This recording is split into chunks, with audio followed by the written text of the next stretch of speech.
buenos días, tardes, noches, queridos hermanos. El momento que ustedes dispongan ver este video que con mucho cariño hemos preparado para ustedes. Estamos hoy en una nueva misión más de Tierra Buena y estamos muy contentos porque hoy pues vamos a reflexionar conjuntamente con ustedes sobre las lecturas, principalmente del Evangelio como es costumbre, ya del tercer domingo de Pascua. No cabe duda que el tiempo se pasa bastante rápido. Y hoy estamos con ustedes el Padre Miguel Saloma. Muy buenos días, Padre Miguel. Hola. El Padre Jaime Paredes. Buenos días. Saludos. Jaime. Y su servidor, el diácono José Antonio Tame. Padre Miguel, ¿nos quisieras hacer alguna provocación, algunas palabras previas? Muy bien, yo creo que sí. Insisto mucho en mis cursos y en las homilías y también en el Tierra Buena, que estas apariciones del resucitado son la prueba de que Jesús resucitó. El sepulcro vacío no es una prueba, es un indicio de que Jesús no está allí y que ha resucitado, lo resucitó el Padre Celestial. Pero nosotros en las apariciones del resucitado vemos el testimonio de los apóstoles y como les he dicho, este testimonio que uno a uno fueron dando con su vida. Nadie dijo, pues lo inventamos o fue una artimaña para ganar dinero o cosas de esas, ¿no? Es decir, todos los discípulos fueron dando su vida por garantizar que habían visto al Señor resucitado. Y esta es la fe de nosotros, la fe cristiana, es en el testimonio de los apóstoles. No tenemos una fe directa a la resurrección, tenemos una fe por medio de los apóstoles, que fueron los testigos que vieron al resucitado y pues como dice San Pablo, se apareció primero a Simón Pedro, bueno, a las mujeres, a Simón Pedro, a los apóstoles y luego a más de 500 discípulos. Entonces, nosotros estamos parados en el testimonio de estas personas que dieron su vida para garantizarnos que Cristo había resucitado. Los relatos son pedagógicos, no son actas históricas, no tenemos fotos del resucitado, no tenemos un video, no tenemos cosas muy precisas, pero los relatos son didácticos para que la comunidad entienda que el resucitado de alguna manera se sigue apareciendo domingo a domingo en nuestra comunidad. Entonces, bueno, con esto le entramos al texto de los discípulos de Emaús, del camino de Emaús, y pues veremos a qué nos lleva la palabra.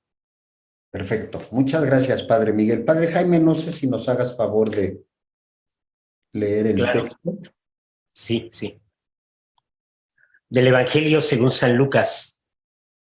El mismo día de la resurrección iban dos de los discípulos hacia un pueblo llamado Emaús, situado a unos 11 kilómetros de Jerusalén, y comentaban todo lo que había sucedido. Mientras conversaban y discutían, Jesús se les acercó y comenzó a caminar con ellos. Pero los ojos de los discípulos estaban velados y no lo reconocieron. Él les preguntó, ¿de qué cosas vienen hablando tan llenos de tristeza? Uno de ellos, llamado Cleofás, le respondió, ¿eres tú el único forastero que no sabe lo que ha sucedido estos días en Jerusalén? Él les preguntó, ¿de qué cosa? Perdón, ¿qué cosa? Ellos le respondieron, lo de Jesús, el Nazareno, que era un profeta poderoso en obras y palabras, ante Dios y ante el pueblo. Cómo los sumos sacerdotes y nuestros jefes lo entregaron para que lo condenaran a muerte y lo crucificaron. Nosotros esperábamos que él sería el libertador de Israel. Y sin embargo han pasado ya 3 días desde que estas cosas sucedieron. Es cierto que algunas mujeres de nuestro grupo nos han desconcertado, pues fueron de madrugada al sepulcro. No encontraron el cuerpo y llegaron contando que se les habían aparecido unos ángeles que les dijeron que estaba vivo. Algunos de nuestros compañeros fueron al sepulcro y hallaron todo como habían dicho las mujeres, pero a él no lo vieron. Entonces Jesús le dijo: qué insensatos son ustedes y qué duros de corazón para creer todo lo anunciado por los profetas. ¿Acaso no era necesario que el Mesías padeciera todo esto y así entrara en su gloria? Y comenzando por Moisés y siguiendo con todos los profetas, les explicó todos los pasajes de la Escritura que se referían a él. Ya cerca del pueblo a donde se dirigían, él hizo como que iba más lejos. Pero ellos le insistieron diciendo: quédate con nosotros, porque ya es tarde y pronto va a oscurecer. Y entró para quedarse con ellos. Cuando estaban a la mesa, tomó un pan, pronunció la bendición, lo partió y se lo dio. Entonces se les abrieron los ojos y lo reconocieron, pero él se les desapareció.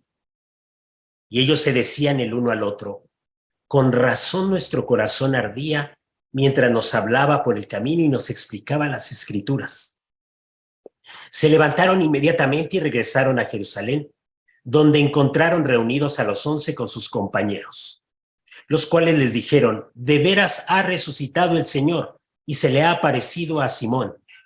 Entonces ellos contaron lo que les había pasado por el camino y cómo lo habían reconocido al partir el pan. Muchas gracias, Padre Jaime. Padre Miguel. Sí, es emocionante este capítulo de Lucas.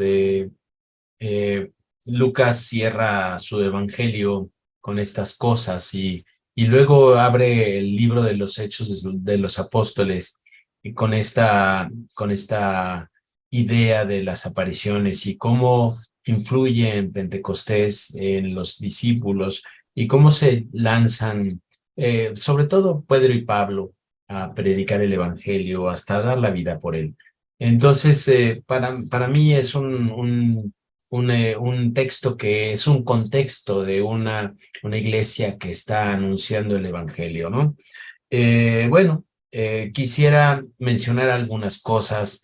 No voy a hacer un examen exhaustivo de las palabras y de las frases, como algunas veces lo hago, pero quisiera dar un contexto general.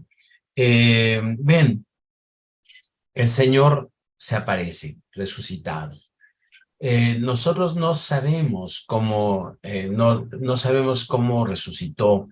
No tenemos, les decía, pruebas de laboratorio, fotos, videos, grabaciones. Entonces tenemos que creer en estos testimonios que nos dan los evangelios. Y este testimonio de los discípulos de Maús es un testimonio muy importante para nosotros en la actualidad, porque refleja la fe de la iglesia primitiva, que domingo a domingo, el día de la resurrección, se juntan los discípulos, oyen la palabra, parten el pan y reconocen al Señor en la partición del pan. Esto es un gesto que nosotros reproducimos en la Eucaristía, cuando lo cortamos, que decimos el Cordero, el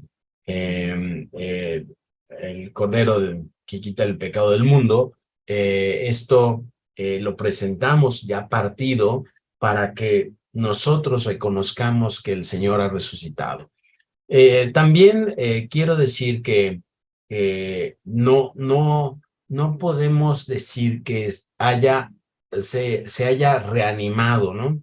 No es que Jesús murió en la cruz y luego le apareció vivo otra vez como estaba antes. No podemos decir que era un cuerpo como el que tenía antes, porque los discípulos y los discípulos de Maús en especial no lo reconocen. Entonces, podemos pensar que Jesús resucitado tiene otro tipo de cuerpo. No es un cuerpo biológico con células, pero también es un cuerpo que se comunica, que habla, que come. Pues esto es una cosa que nosotros no podemos imaginar cómo ha sido esto, pero tenemos la sensación en el Evangelio que los discípulos de Maús no lo reconocen hasta que reflexionan cómo les ardía el corazón de alegría cuando lo iban escuchando y lo reconocen al partir del pan, este gesto que en la última cena Jesús hizo con sus apóstoles y lo repartió y le dio el pan a los discípulos diciendo, este es mi cuerpo, hagan esto en conmemoración mía, ¿no? La copa, por supuesto. Pero esto es como un pasaje muy simbólico que nos trata de decir que nosotros en la Eucaristía, en pleno siglo XXI, a lo largo del tiempo, podemos conectarnos con el resucitado, aunque no lo descubramos totalmente, aunque que no se nos vela el sentido de la vista, tenemos muchas dificultades para verlo, pero al oírlo y al partir el pan, nosotros nos sentimos inflamados por el Espíritu Santo. Esto es como les decía, no es un relato de un acta de notarial de la resurrección, como son otros pasajes. Otros pasajes son verdaderamente notariales, ¿no? Pero este pasaje es como muy simbólico. No podemos negar que en este pasaje vemos que las apariciones no fueron exclusivas a los 12 apóstoles, sino que se extendieron a lo largo y ancho del mundo de la fe de los apóstoles y de la fe de los discípulos, y todos comenzaron a evolucionar su comprensión de la fe. Por ejemplo, los discípulos de Maús dicen, era un profeta.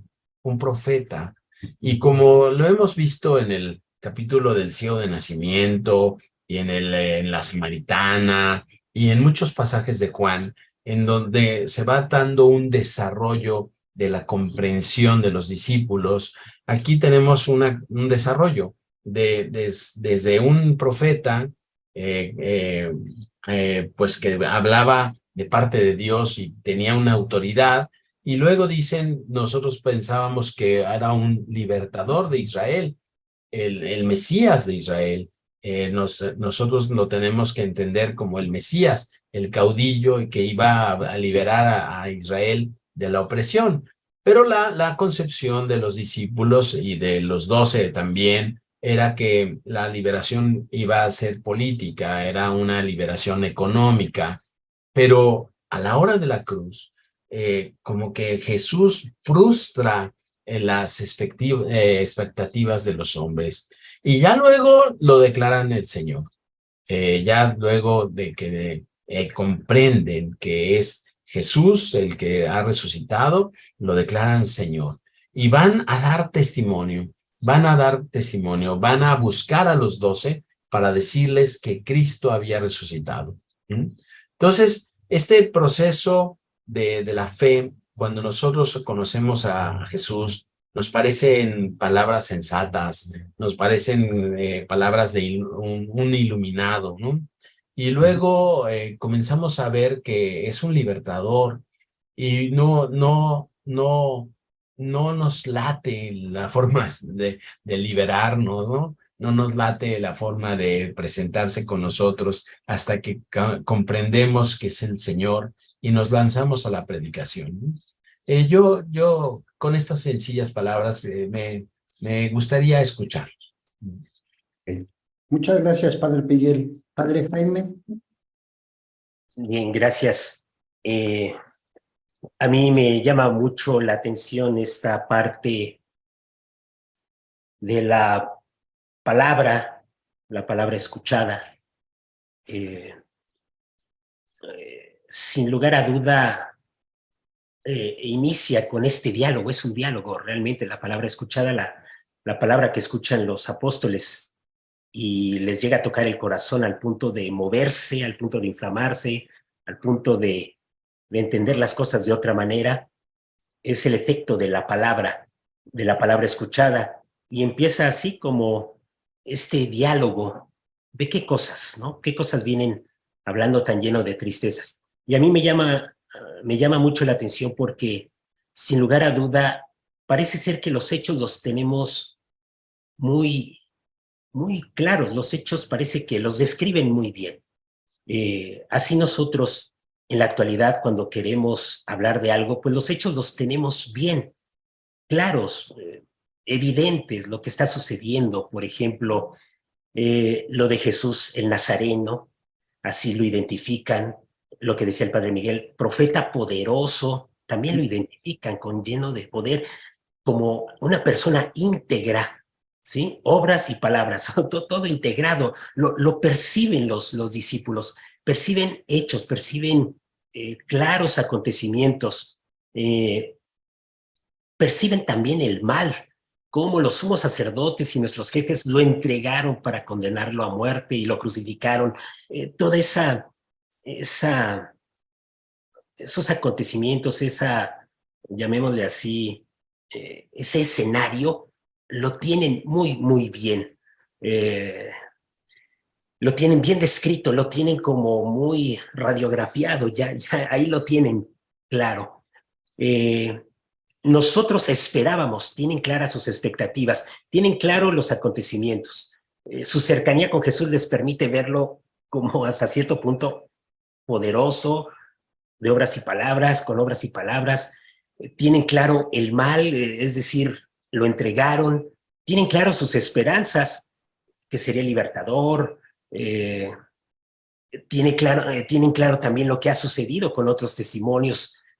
Han pasado 3 días, las mujeres han dicho una cosa, fueron algunos compañeros y no lo vieron.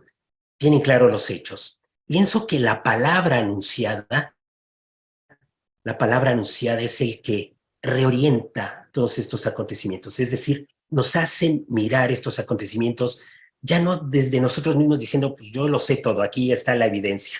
Jesús lo crucificaron, nuestras esperanzas, las mujeres han dicho esto, todas esas son pues, evidencias, pues, es lo que tenemos en las manos, es con lo que nos acercamos, es nuestra realidad que tenemos, pero le hace falta una reorientación, es decir, ¿qué significado le damos a estos acontecimientos?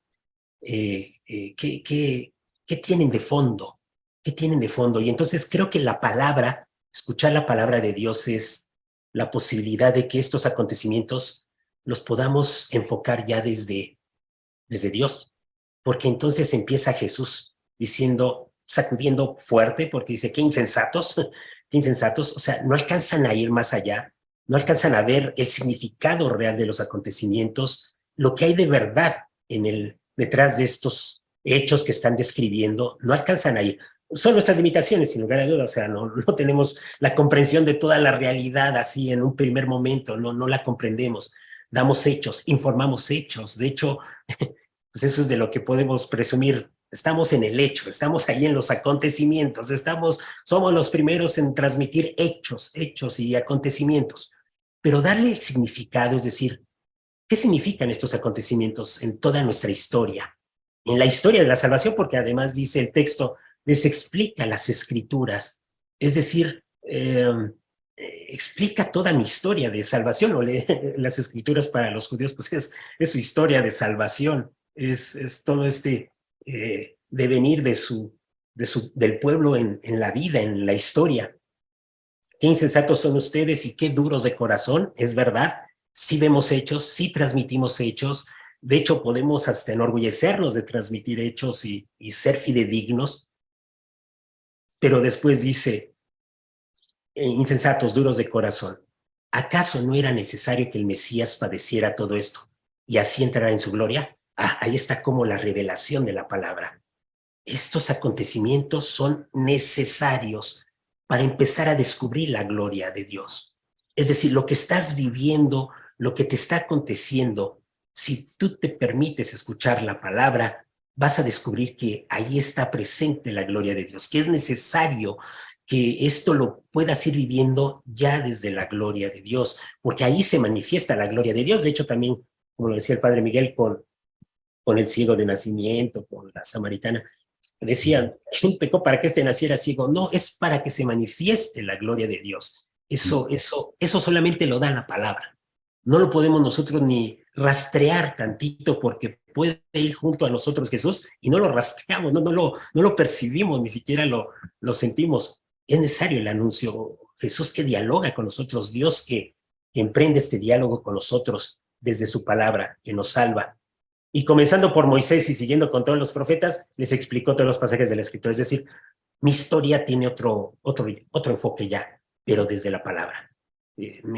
Dios me hace caer en la cuenta. Yo pienso que ese inflamar el corazón significa, he caído en la cuenta de que mi vida, mi historia, mis decisiones, cómo he ido avanzando, cómo he ido cayendo, cómo he ido queriendo salir adelante por mí mismo, todo esto lo ilumina la palabra y uno cae en la cuenta diciendo, sí, sí, sí, es necesario. Todas mis necedades, todo lo que yo creo saber, se ve iluminado por este gesto salvífico de Dios, que es la de hacerse hombre y padecer por nosotros. Y bueno, ya por ahí yo me quedaría este detalle. Me gusta mucho cómo el ser humano tiene toda esta información, pero como que le falta el sentido y el sentido de Jesús, el sentido de Dios, de nuestros propios acontecimientos. Muchas gracias, Padre Jaime.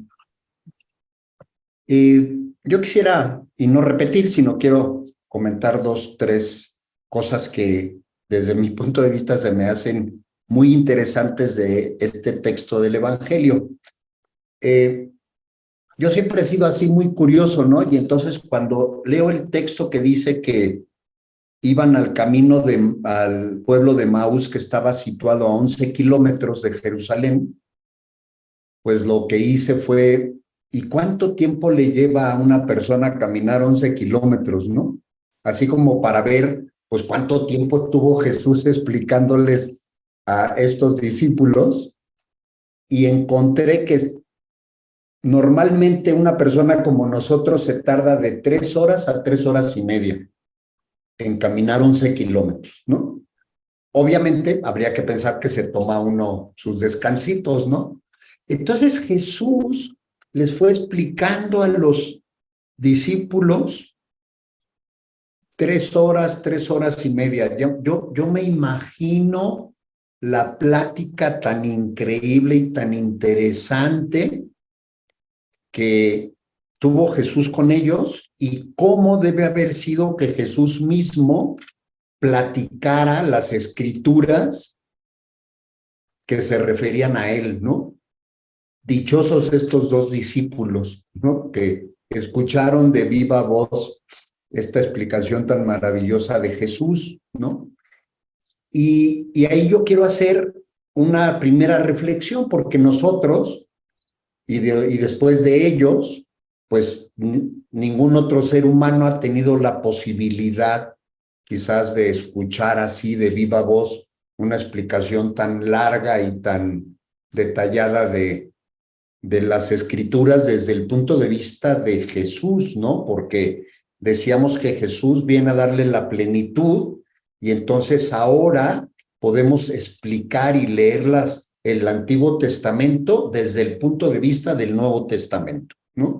Y es un punto de vista completamente diferente. Y entonces yo quiero compartir con ustedes, queridos hermanos, que aquí yo veo una primera invitación que nos hace Jesús del estudio y de la reflexión de la palabra que habla de él, que la podemos seguir nosotros leyendo, estudiando, comprendiendo y poniéndonos en presencia de él para que él mismo nos siga hablando. Quizás no lo podamos hoy escuchar como escuchamos a cualquier otra persona con alguno de nuestros sentidos físicos, pero por supuesto por medio del bautismo en donde recibimos al Espíritu Santo, sí podemos escuchar en nuestro corazón lo que nos dice Jesús hoy por medio de la Escritura, ¿no? Y yo creo que este pasaje refleja mucho el camino de salvación que llevaron las primeras comunidades, que lleva la iglesia y que lleva cada uno de nosotros, ¿no? En donde encontramos que Jesús, fíjense cómo Jesús, y aquí lo remarca, no es el único pasaje del Evangelio que lo remarca, pero cómo Jesús primero entra en contacto con los discípulos y les pregunta que qué es lo que les ha pasado, ¿no? ¿Qué cosa? Cristo siempre te va a preguntar a ti, a mí, qué nos pasa. Aunque Él lo sabe, pero le gusta que tú le digas qué es lo que pasa, qué es lo que tienes en tu corazón, qué es lo que te preocupa, qué es lo que te alegra, qué es lo que no te gusta. Porque en ese momento tú abres tu percepción a la efusión divina de Jesús, te pones en disposición, ¿no? Entonces, yo digo que aquí es una invitación a ponernos en presencia de Él y a ponernos en disposición, ¿no? Otro punto que quiero remarcar es, llegan ya a Emaús, ¿no? Y Jesús hace como que va más lejos, ¿no? Cuando a veces dices, no, yo ya estoy perfectamente en mi fe, yo creo absolutamente, tú te sientes muy confiado, como que en ese momento Jesús te dice que tiene que seguir de largo y te invita y te pide que tú le digas, no, Señor, quédate, te sigo necesitando. No es de que ya terminé y ya no necesito más a Jesús. No, es le vuelvo a pedir a Jesús que se quede conmigo. Y fíjense cómo hay este cambio. El texto dice que los discípulos le dicen, quédate con nosotros porque ya es tarde y pronto va a oscurecer. Y aquí yo lo quiero tomar en ambos sentidos, ¿no? Es nuestra vida sin Jesús se puede volver oscura porque Jesús es la luz que nos ilumina. Entonces, siempre tiene que haber esa disposición de nosotros de decirle a Jesús, quédate con nosotros, porque sin ti mi vida se vuelve oscura. Y en ese tiempo, queridos hermanos, andar a oscuras, 11 kilómetros entre un poblado y otro, era bastante más peligroso. Bueno, no, quizás igual de peligroso que hoy, ¿no? Para no ponernos de que hoy estamos mejor, ¿no? Y sin embargo, cuando los discípulos, a través de la Eucaristía, que ya explicaron el Padre Miguel, es tanta la alegría que tienen que no pueden esperar al amanecer del día siguiente. El anuncio del Evangelio no puede esperar. Cuando realmente lo haces tuyo, no puedes esperarte. Y entonces, a pesar de que ya iba a oscurecer físicamente, los discípulos regresan rápido y a lo mejor no se tardaron 3 horas y media. A lo mejor caminaron un poco más rápido y llegaron en menos tiempo, pero no podían esperarse. Tenían que ir y anunciar el Evangelio. Entonces aquí veo la invitación que nos hace Jesús de no guardarnos las cosas, de no quedarnos con esta fe que Cristo nos ha regalado y nos ha dado y quedárnosla como el tesoro más preciado sin compartirlo, porque la fe si no se comparte es una fe que no está completa. Yo quisiera aquí en esta primera intervención dejar esta parte. Padre Miguel. Sí, Toñito, gracias por lo que dijiste, lo que dijo Jaime. Nada más quisiera expresar un sentimiento que tengo de este pasaje. Los discípulos de Maús llegan a un final, a un final en la cruz. Llegan a toparse con pared, a estamparse con la cruz. Y en ese sentido se convierte en una tristeza, ¿no?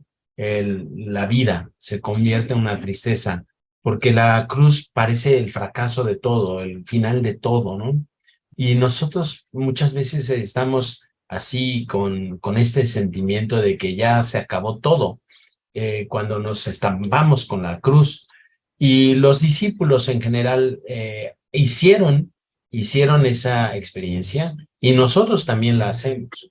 Pero la cruz en los discípulos de Maús, en el pasaje de Lucas, es no solo un final de la historia, sino un principio de una nueva historia. La cruz es el principio de la gloria, como lo decía ya Jaime muy bien. La cruz es el brillo de Dios, del amor de Dios. Esta es la gloria que nos manifiesta. Era necesario que el Hijo del Hombre o que el Mesías padeciera y fuera odiado por los sumos sacerdotes y los escribas y el gobierno, y fuera muerto en la cruz para que así brillara el amor de Dios. Y entonces esta solidaridad del amor de Dios es como un nuevo comienzo. Cuando nosotros nos estampamos con la frustración, con la pérdida, allí podemos abrazarnos a la cruz de Cristo para que la cruz de Cristo sea un nuevo comienzo, un nuevo brillo en nuestra historia. Y entonces los discípulos de Maús recorren esta tristeza, y a la hora de toparse con el resucitado, se dan cuenta que esto es un nuevo comienzo para nosotros y para ellos, ¿no? Es un nuevo comienzo. Y este nuevo comienzo lo tenemos que valorar mucho en las Eucaristías de los domingos. El domingo es el primer día de la semana. Es el comienzo de una nueva historia, una nueva realidad. Como dice Jaime, como dice Jaime, es una nueva interpretación de nuestra historia, una nueva significación de nuestra historia.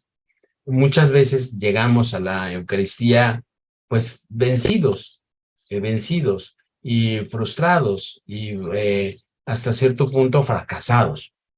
Pero Dios asume el fracaso del hombre y lo clava en una cruz. Y a partir de allí tenemos un nuevo comienzo. Todas las semanas tenemos un nuevo comienzo. Y esto es lo que a mí me parece que es brillante del proyecto de Dios. Es brillante como su gloria es brillante, como que la gloria que es luz, la gloria que es luz, nos interpreta la historia de una manera distinta y nos lanza para adelante. Y yo creo que el cristiano tiene que estar recomenzando, día con día, momento a momento, pero sobre todo el domingo. Tenemos que recomenzar. Si te equivocaste en la semana, no importa, recomienza. Si tú no pudiste vivir el evangelio, no importa, recomienza.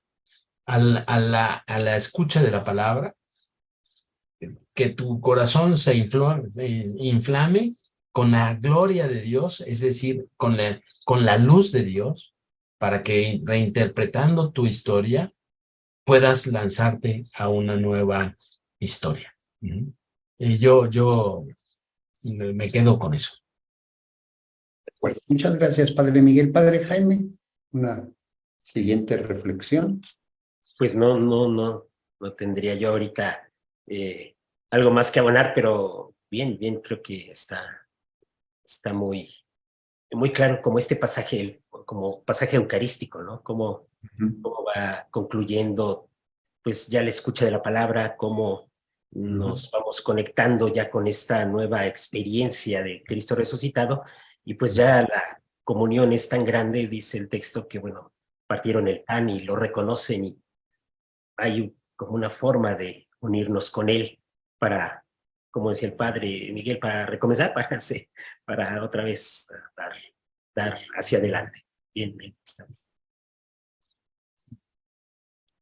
De acuerdo, muchas gracias, Padre Jaime. Y bueno, queridos hermanos, esta es nuestra propuesta de reflexión para el texto del Evangelio del tercer domingo de Pascua.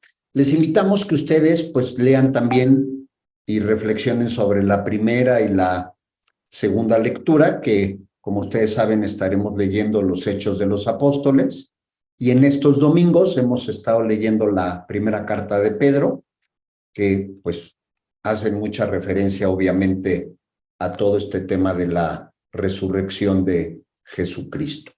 Les agradecemos mucho que nos vean. Si les gustó este video, pongan por favor el dedo pulgar hacia arriba, nada más oprimiendo donde aparece, compartan el video. Vemos que cada vez grupos nos hacen favor de compartir el video y bueno, pues les agradecemos mucho su presencia y esperamos que tengan una muy buena semana y que Dios los bendiga. Si Dios quiere, nos veremos pronto. Felices Pascuas a todos. Felicidades.